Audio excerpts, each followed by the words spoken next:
asalaamaaleykum wa rahmatullahi wa barakatuhu alxaaji Mbengue Diop ak Mame Ndokh TV mbokki jullit yi tey nag dama ñëwalaat leen ci jumaay Cheikh Seydil Hadji Malick Sy ji fii ci Tivaouane tabarakallahu Cheikh Seydil Hadji Malick Sy moo waxoon sama kër santul si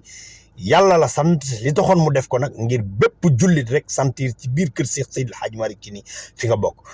Mam Maodo nag tabarakallahu ñaan gu rëy gi mu ñaanoon fii ci jumaa ji tabarakallahu te àndoon ko góor gi Samba Tukulóor Ka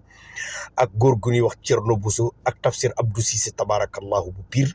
ñaan gu rëy googu ñu ñaan googu nag moo sottee ci loxo yi ki nga xamante ne mooy si Alxaaji Abdul Aziz mu tàmbali ko waaye nag ñu koy yeggalee tabarakallahu ci loxoy Serigne Babacar Sy Mouhamadoul Mansour xalif général des Tidianes di ko ñaanal yàlla mu may ko gudd fan loolu te ànd ak wér ku ne amin yàlla nga ci bokk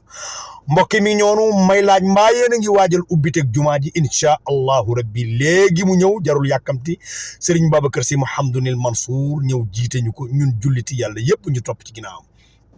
waaye tabarakallahu tey nag dama ñëw ngir indi leen benn jàmbaaru Seydi Hadji Malick bu ñuy wax Abdoulaye Ndiaye Ngalgou taalibi Serigne Abdoul Aziz Al Amin bi nga xamante ni moom keroog bi Serigne Babacar Sy Mouhamadoul Mansour dee wër ñi mu dénk jumaa ji liggéey bi moom bokkoon na ci ñi Serigne Babacar Sy Mouhamadoul Mansour wóolu woon waaye tabarakallahu tamit keroog bi Serigne Babacar Sy Mouhamadoul Mansour njëkkee wooteel jumaa ji Abdoulaye Ndiaye Ngalgou doomi góor gi Ngalgou Ndiaye jooju dañ koo natt ba xam ni baayam góor gi Ngalgou Ndiaye lu ne def na ko ci xadara Cheikh Seydil Hadji Malick waaye yaayam Ngoone Cissé tamit lu ne def na ko ci xadara Cheikh Seydil Hadji Malick Sy ñu boole ko ci